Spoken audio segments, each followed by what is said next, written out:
পূর্ব চীনের চিয়াংশু প্রদেশের চাংথাই ইয়াংজি নদীর উপর একটি সেতু তৈরি হচ্ছে। এই সেতুর প্রধান কাঠামো তৈরির জন্য একটি বিশেষ রোবট বানিয়েছে চীন। রোবটটি কাদা পানিতেও পরিষ্কার দেখতে পারে এবং প্রয়োজন মতো ড্রিল করতে পারে। ফলে এর মাধ্যমে সেতুর পানির নিচের ভিত্তি তৈরির কাজ দ্রুত শেষ করা সম্ভব হয়। এই প্রযুক্তির সাহায্যে সেতুর পানির নিচের ভিত্তি নির্মাণে অনেক কম সময় লেগেছে।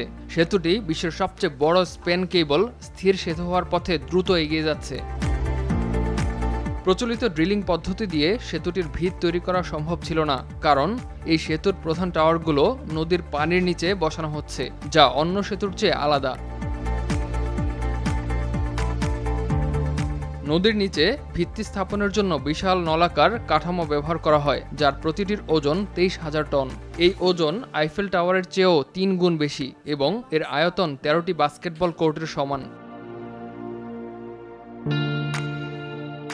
5.9 মিটার লম্বা ও 3.6 মিটার উঁচু এই বুদ্ধিমান ক্যাসন রোবটটি চীনের তৈরি প্রথম বিশেষ ধরনের রোবট, যা পানির নিচে ছোট ট্রাকের মতো কাজ করে। এই উন্নত রোবটটি বিশাল আকারের পানির নিচের কাঠামোকে শক্ত করে ধরে রাখতে সাহায্য করে, যাতে সেগুলো নড়াচড়া না করে।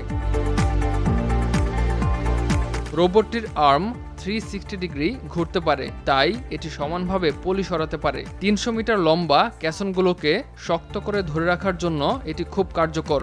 এই রোবটটি পানির নিচে পলি সরানোর পদ্ধতিতেও নতুনত্ব এনেছে।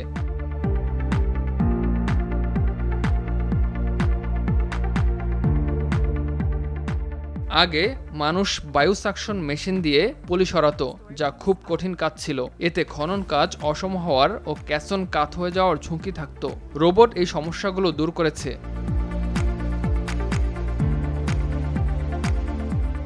বুদ্ধিমান ক্যাসন রোবটের সাহায্যে নির্মাণ দল নির্ধারিত সময়ের 2 মাস আগেই সেতুর জন্য মূল টাওয়ার ক্যাসন খননের কাজ শেষ করেছে।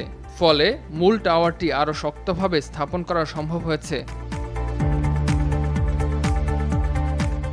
আশা করা হচ্ছে চাংথাই ইয়াংজি নদীর সেতুটি চলতি বছরই যানবাহন চলাচলের জন্য খুলে দেওয়া হবে। ফলে চাংথাই ও থাইচৌয়ের মধ্যে যাতায়াতের সময় কমে মাত্র 20 মিনিটে নেমে আসবে।